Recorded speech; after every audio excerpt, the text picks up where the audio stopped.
I've gotten a lot of questions about how I pump. Now, I have had questions where people literally just say, "How do you pump?" And I'm like, what do you mean? In this video, I'm going to tell you just what my pump process looks like for that 20 to 30 minutes. I start every pump in stimulation mode. Most pumps have a stimulation mode. And stimulation mode is short pulls. So it's a lot of short pulls, and that's what triggers a letdown. A letdown is when your milk starts spraying or dripping or whatever your milk does when it's going into the bottle. So I usually stay in stimulation mode until my milk really starts spraying. Usually I know when this is happening because I can hear the milk squirting into the bottle instead of just dripping.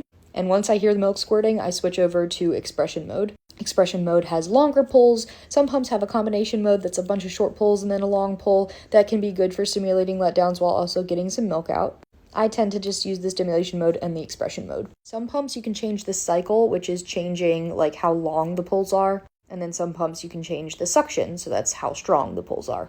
When I pump with my Spectra, I typically pump during stimulation mode, I pump on level 5, which is the highest level, and then during expression mode, I pump on either 11 and 12, which are also the highest levels. I like a really strong suction. You might not want to start on that if you're just starting out. I would definitely start low and just work your way up as you can feel it kind of decreasing. Over the course of your pump, the suction will feel less and less strong just because your boobs are getting used to it. So you can always increase when it feels less strong, but never increase to the point where it's uncomfortable or painful. Pumping should not be uncomfortable or painful. It might be a little bit uncomfortable because it's like not a familiar sensation, but it should not be painful. If it is painful and you're using a very low suction, you might want to check your flange size and make sure that your flange sizing is correct. I thought that I was a 24 for the longest time, but it was always painful to pump, and I thought that was just normal, so I switched to a 21, and the pain completely went away. You can also, if you don't know your flange size, you can also try a bunch of different flange sizes and see what works best for you and what's the least painful. So over the course of the 20 minutes that I pump, I said I start in stimulation mode and then I switch to expression mode when the milk starts spraying.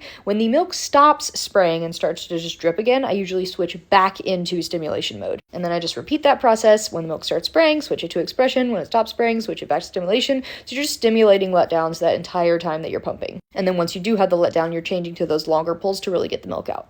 And then I stop pumping when the milk just kind of stops.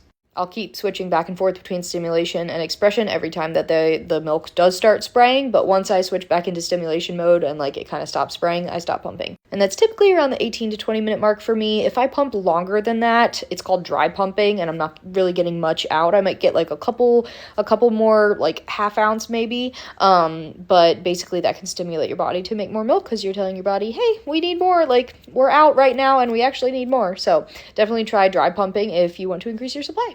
I hope this was helpful. That was kind of long, sorry. But that's how I pump. So all of those questions that say, how do you pump? This is how, I guess.